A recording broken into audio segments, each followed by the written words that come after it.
Marilyn Manson's new album, We Are Chaos, is out now, and in a new interview, he talks about how the loss of his father actually helped inspire him to write this new record. It's a very good album. Plus, Tom DeLonge, formerly of Blink-182, says that he thinks aliens were present at the time of birth for Jesus Christ. We got a lot to get to today. Stick with us.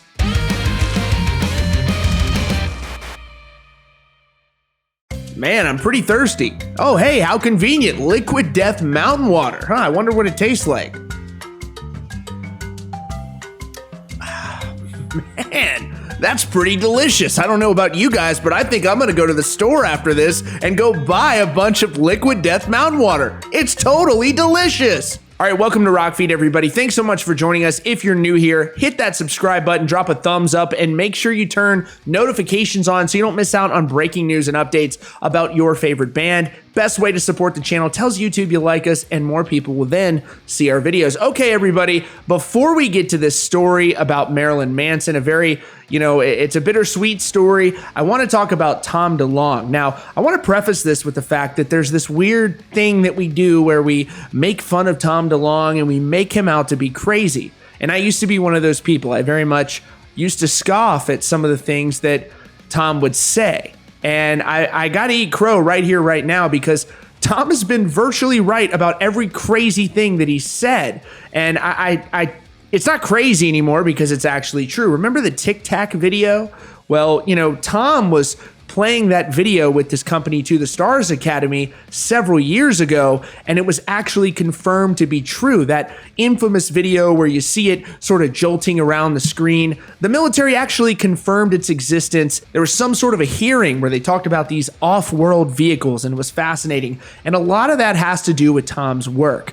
So, he says things that are unbelievable, but he's actually literally probably the most credible person now in the UFO space, from what I understand. He's a very reputable guy. I'm kind of interested in this stuff. I talk to some people sometimes online who are also very knowledgeable about this stuff, and they kind of inform me. So now you've got Tom in this new interview with The Guardian, and he made this statement that a lot of people are making fun of, and I'm much more hesitant now to make fun of Tom because he is a very credible figure, again, in the UFO space. So here he is in The Guardian. It says, people need to open their minds. Tom DeLonge on his career as a UFO expert. And as you can see, The Guardian really is giving him his due respect here, because he's a serious, very serious dude. And, what he's saying is no joke. It says Blink-182 released 6 albums before DeLonge quit in 2015 to be replaced with Alkaline Trio vocalist and guitarist Matt Skiba, and he formed To the Stars, which he promised to probe deeper into the government cover-up of UAP, unidentified aerial phenomena, which poses the question, did people think he'd gone completely hat stand? He says, people were tripping on me for sure. If an actor had done what I've done, it'd be less weird, because you don't really know who actors are. That's kind of their game plan. But with musicians, you want to dress like them or listen to other bands like them. Rock and roll has a tradition of being genuine and authentic. And he is a 99% enthusiast, an expert, and 1% eccentric. He's definitely eccentric. I don't mean that to be a bad thing. And so he says, what level of government cover-up are we talking about, the interviewer asked. Are we talking about aliens really living among us like Men in Black? And Tom says, no, not at all. It's not conspiratorial. Anyone can go up on the CIA website and read thousands of reports. There's a vacuum of conversations. Our government has had decades of the very difficult burden of dealing with something that is extremely advanced but poorly understood. They need time to dig into this to understand it, to gather data and analyze it. He says, this is very interesting. He says, we have physical material from something that crashed purportedly in the late 40s, and we can prove this thing was engineered. This thing is extremely advanced, down to a nano level, and is of interest to the national labs, the U.S. government, and the U.S. Army. Again, remember, the New York Times has this report where they talk about getting records from this congressional hearing that was private, where a member of the government, I believe from the Department of Defense, is talking about having off-world vehicles in their possession. This is not a joke. And somehow, this is from a couple months ago, somehow this wasn't earth-shattering news.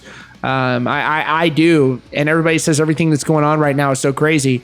I still think that's unbelievably crazier than anything that's going on in the world right now. A lot of sad things that are going on in the world, a lot of very difficult things. But, the second that a bunch of UFOs show up and start bombing us, if they're harmful, and I hope they're not. And they asked, so does Trump know something that we all don't? He says, I don't know what he knows, but I do know that we helped set up briefings for the White House. How about Boris Johnson? I don't have experience with the British government personally, but I do know it is absolutely involved. So this is where things get even more interesting than they already are. He talks about the possibility that aliens previously visited the Earth in an open way, and that they were present when Jesus was born, and they are linked to religion. And he says, things are written in text thousands of years ago, like hearing voices in your head, a burning bush that was talking. That's terrifying. The ancient text may have called it God, but I'm just saying that it's not that simple. The Star of Bethlehem, was that a star or a craft? Because a star is really big. It wouldn't just be hovering over a manger. And then he also goes on to say, yes, I thought I knew most of the unnerving parts. Then I was briefed on something and I didn't sleep for 3 nights. I think what's going to come is a greater understanding of who we are and where we need to go. And that excites me because I do believe something beautiful can come from something unnerving. So before we move on from this, I just want to ask, have you guys seen that New Jersey UFO sighting that everybody was debating recently on the internet? I want to know, do you think this is actually a UFO or is it a blimp? Take a look for yourself and then let me know in the comments. Puedo creer. This was in New Jersey where this happened, by the way. Mira, he tenido que parar aquí en la, ¿cómo se llama? En la pista, en la carretera, en la 21. Hay un ovni. Look, the whole street is fucking stopped. There's a fucking flying spaceship. Yo, look at that. That's so bizarre and mildly terrifying if that is actually an otherworldly craft. Look at everybody in the highway right now. I don't know. I mean, look at that. Ni idea. I mean, no se mueve de ahí. I mean, on one hand, it does kind of look like a blimp, but it could be something else as well.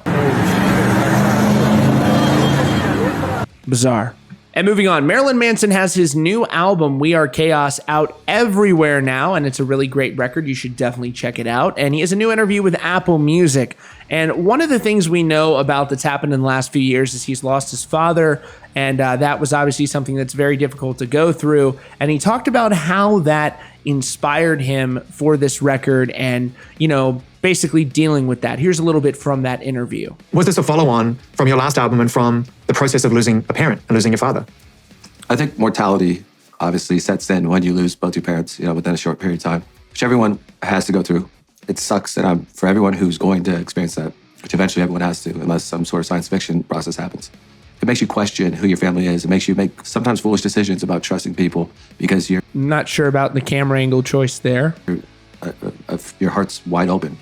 When making this record with Shooter, because we both lost our fathers and we bonded over that, in a sense. And his father was a musical outlaw, as you said. My father was, also in his own right, real outlaw, but outlaw. I mean, he did not play by the rules, but he raised me to be who I am, and I'm not ashamed of that. It just sometimes you miss your lost ones. But I try to put that into the music. Again, you can check that full interview out over on the Apple Music YouTube channel. It's fantastic. And Marilyn Manson seemed great. He was very thoughtful and introspective during that interview, and a little bit different than the Marilyn Manson we've seen on stage some over the last couple of years. So hats off to him. Again, check that record out. It's great. Worth your time for sure. So, all right, folks, that is all for now. Thanks so much for joining us today and every day at Rockfeed. I really appreciate you. Again, be sure to subscribe if you're one of the new viewers and turn notifications on so you don't miss out on breaking news and updates. Thanks again for joining us, and we'll see you all very soon.